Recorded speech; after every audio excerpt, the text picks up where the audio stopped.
Hello students, this is Ali और ये हमारी पहली क्लास है। खासकर यूपी बोर्ड के बच्चों के लिए ग्रामर की क्लासेस हैं ये, कक्षा 8 से कक्षा 12 तक। लेकिन और भी बच्चे अगर जो ग्रामर पढ़ना चाहें, जिनकी बेसिक्स बिल्कुल वीक है किसी भी एग्ज़ाम के लिए, वो भी इसको पढ़ सकते हैं।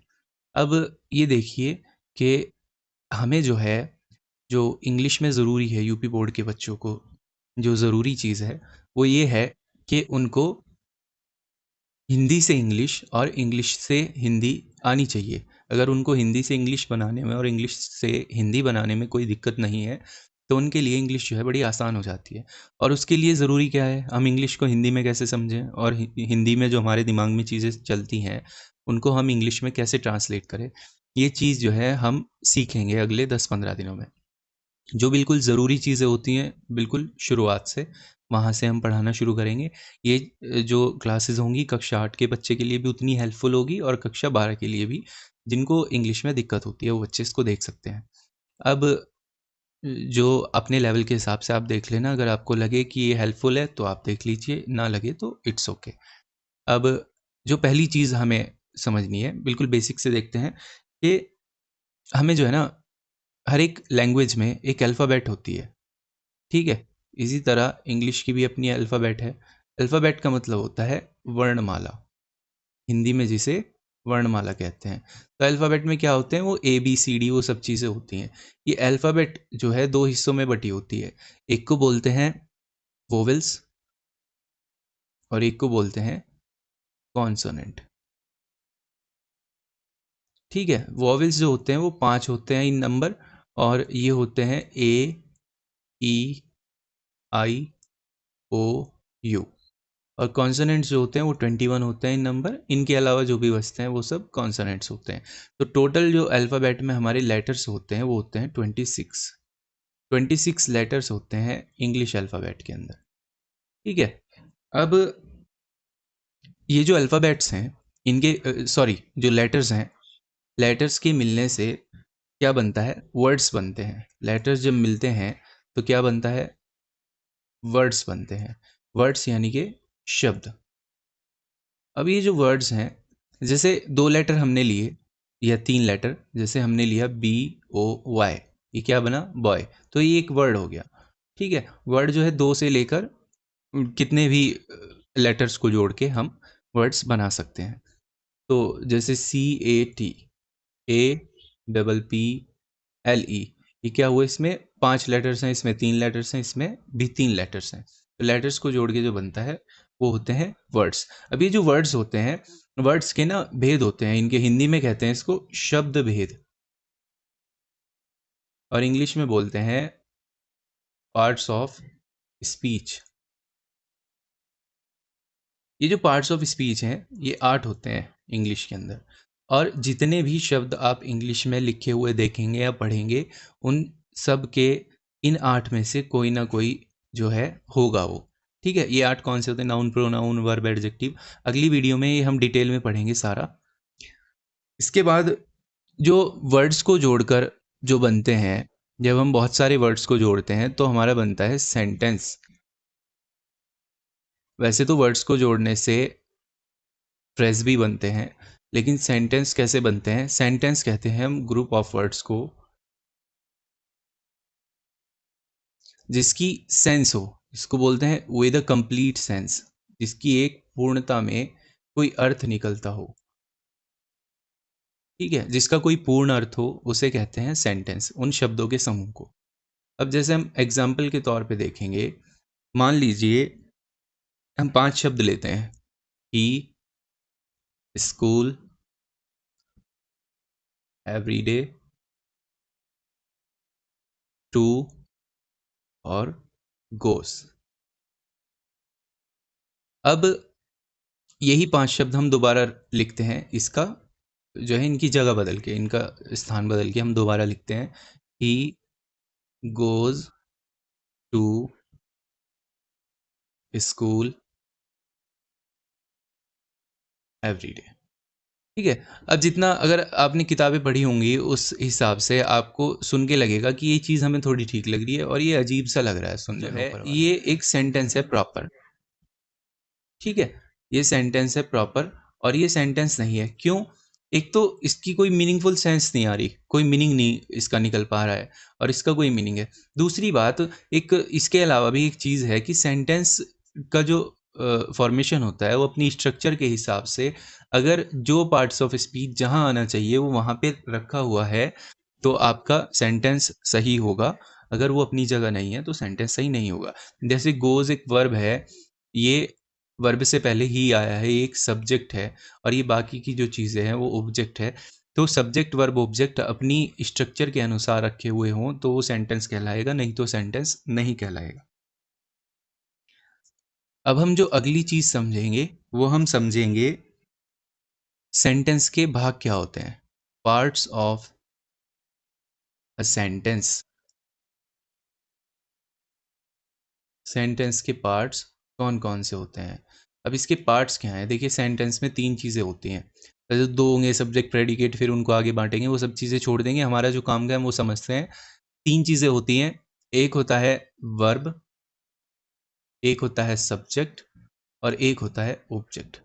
ये तीन चीज़ें जब भी आप हिंदी से इंग्लिश बनाएंगे, इंग्लिश से हिंदी बनाएंगे, तो यही तीन चीज़ें आपको ढूंढनी होगी और इसी सीक्वेंस में।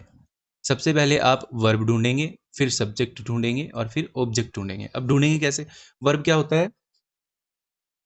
वर्ब होते हैं काम या क्रिया, इसको बोलते हैं। जैसे सोना, जाना, खाना। इस तरह से सोना, उठना, बैठना, चलना, खेलना, कूदना, ये सब क्या है? काम है। जितने भी काम दुनिया भर में होते हैं उनको इंग्लिश में वर्ब कहते हैं, पार्ट्स ऑफ स्पीच में। अगली की जो चीज़ है वो है हमारा सब्जेक्ट। सब्जेक्ट होता है हिंदी में कर्ता। कर्ता का मतलब है काम करने वाला, डूअर, DOER, डूअर, काम करने वाला। एक्टिव वॉइस में, जो एक्टिव वॉइस होती है उसमें काम करने वाले को ही सब्जेक्ट कहते हैं। कई जगह चीज़ें ऐसी भी आएंगी जहाँ क्लियरली समझ नहीं आएगा कि काम कर कौन रहा है, तो जिसके बारे में बात हो रही होगी उसको हम सब्जेक्ट समझेंगे एक्टिव वॉइस में। फ़िलहाल के लिए जब हम पैसिव वॉइस पढ़ेंगे तब दूसरा तरीका अपनाएंगे, ठीक है। ये इनिशियल स्टेज है, आपकी शुरुआत है, तो आपको चीज़ों को इसी तरह से समझना है। अब कोई कहे कि नहीं सब्जेक्ट की डेफिनेशन कुछ और होती है, पैसिव में कैसे पता लगाएंगे, तो ये छोटे बच्चों के लिए क्लासेस हैं, 8वीं 9वीं 10वीं 11वीं 12वीं, जो अब तक इंग्लिश को बिल्कुल भी नहीं पढ़े हैं उनकी स्टार्टिंग से ही क्लासेस हैं। इसलिए उनके जो आपके लेवल के अनुसार भी चीज़ें आएंगी। फ़िलहाल इस तरह के लोगों से मेरा अनुरोध है कि जो जानते हैं इन चीज़ों को वो यहाँ जो है इन चीज़ों को माइंड ना करें, क्योंकि छोटे बच्चों के अनुसार जो अभी तक नहीं पढ़े हैं उनके अनुसार ये चीज़ें थोड़ा सा समझाना ज़रूरी है। अब ऑब्जेक्ट क्या होता है? देखिए, दो चीज़ें आप ढूंढ लेंगे। सबसे पहले वर्ब ढूंढेंगे, उसके बाद सब्जेक्ट ढूंढेंगे। फिर ऑब्जेक्ट क्या होगा? जो इन दोनों को ढूंढने के बाद बच जाएगा, ये जो बचा हुआ होगा इसको हम ऑब्जेक्ट कहेंगे। इसको देखिए एग्जाम्पल के थ्रू समझते हैं बहुत अच्छी तरह। वह खाना खा रहा है, ठीक है। वह खाना खा रहा है। अब इसमें काम क्या हो रहा है? इसका, खा रहा, ठीक है। ये क्या हो रहा है? काम हो रहा है। तो ये क्या हो गया आपका?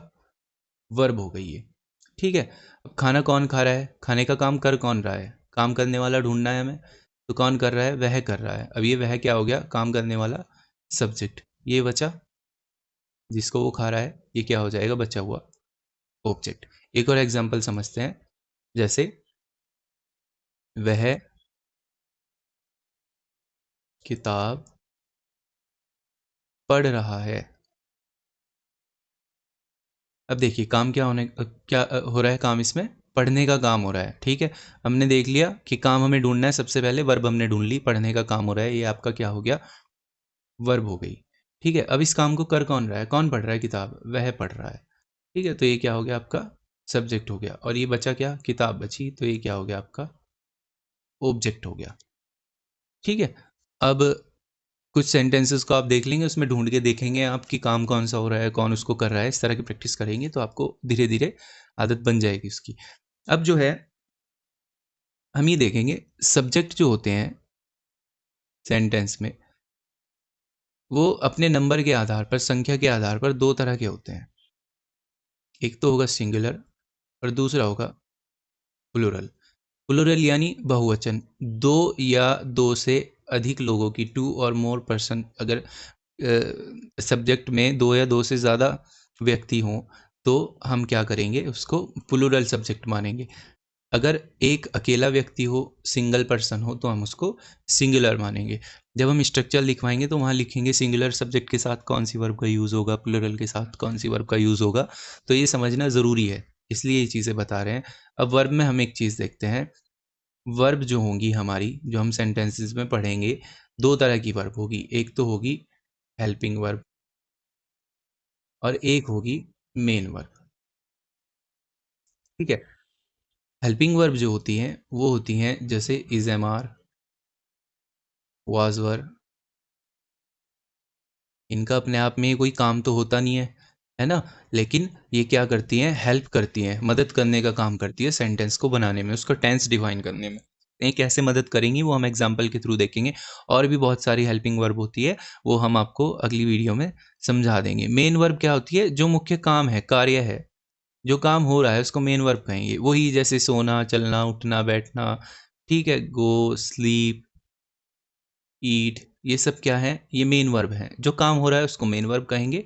और जो वर्ब तो है लेकिन कुछ काम नहीं है, वो है ना, वो इन वर्ब की मदद कर रही है, तो इनको हम हेल्पिंग वर्ब कहते हैं। वो तीन होती हैं, कौन कौन सी डिटेल में समझा देंगे हम। अब अगली जो चीज़ है वो है कि हम हिंदी से इंग्लिश और इंग्लिश से हिंदी बनाएंगे कैसे। तो उसके लिए हमें जो है एक चीज़ समझनी होगी, वो होता है टेंस। टेंस कहते हैं काल या समय को। ठीक है। टेंस जो है, काल जो है, या हमारा टाइम जो है, वो तीन हिस्सों में बटा हुआ है, आप सब लोग जानते होंगे। एक तो होता है पास्ट, एक होता है प्रेजेंट और एक होता है फ्यूचर। पास्ट का मतलब भूतकाल, प्रेजेंट का मतलब वर्तमान काल और फ्यूचर का मतलब भविष्यकाल। ये भूतकाल जो बीत चुका है, ख़त्म हो चुका है, उसको भूत कहेंगे। जो अभी चल रहा है उसको वर्तमान कहेंगे। जो आने वाला है उसको, जिसके बारे में हमें नहीं पता, उसको हम भविष्य बोलते हैं। उसी तरह से ये तीन काल है। अब ये तीन हुए, इन तीनों कालों को चार हिस्सों में डिवाइड किया जाता है। पहला होता है इंडेफिनिट, दूसरा होता है कॉन्टिन्यूअस, तीसरा होता है परफेक्ट और चौथा होता है परफेक्ट कॉन्टिन्यूअस। ठीक है। ये चार आपके सब पार्ट्स हुए इनके। तो ये हर तीन के ये चार चार सब पार्ट होंगे, जैसे past indefinite, past continuous, past perfect continuous, future indefinite, future continuous, future perfect. इस तरह से ये 3 into 4 करके टोटल हो जाएंगे 12। ये 12 टेंस आपको पढ़ने हैं। और ये चीज़ है कि अगर आप इन 12 टेंस को अच्छी तरह पढ़ लेते हैं तो बहुत ज़्यादा चांसेस हैं कि आपको अंग्रेज़ी को पढ़कर उसकी हिंदी को समझना और हिंदी को पढ़कर उसकी अंग्रेज़ी को समझना बड़ा आसान हो जाता है, फिर ज़्यादा दिक्कतें नहीं होती। तो अगर इतना आप सीख लेते हैं तो आपको बड़ी आसानी रहेगी उसमें भी। और बाकी जो चीज़ें हैं वो हम अगली वीडियो में समझेंगे। ये जो मैंने इस वीडियो में समझाई हैं बातें, ये सब जो है बेसिक चीज़ है, जो ग्रामर को समझने के लिए, हिंदी से इंग्लिश, इंग्लिश से हिंदी बनाने के लिए आपको आनी चाहिए। तो इन चीज़ों को, इनके नोट्स बना लेंगे आप किसी एक रजिस्टर में। और मैं कोशिश करूँगा कि 8वीं से 12वीं तक के जितने भी बच्चे हैं उनको ग्रामर में जो जो दिक्कतें आती हैं, basic to advance level, medium भी, जो भी दिक्कतें होंगी वो सब मैं दूर करने की कोशिश करूँगा। और मेरी शुभकामनाएं हैं सभी बच्चों को कि आप खूब मेहनत करें और अच्छे से पढ़ाई करें। अगर आपको ये चीज़ें ठीक लगती हैं पढ़ने में तो इसको, चैनल को आप सब्सक्राइब कर सकते हैं। Thank you.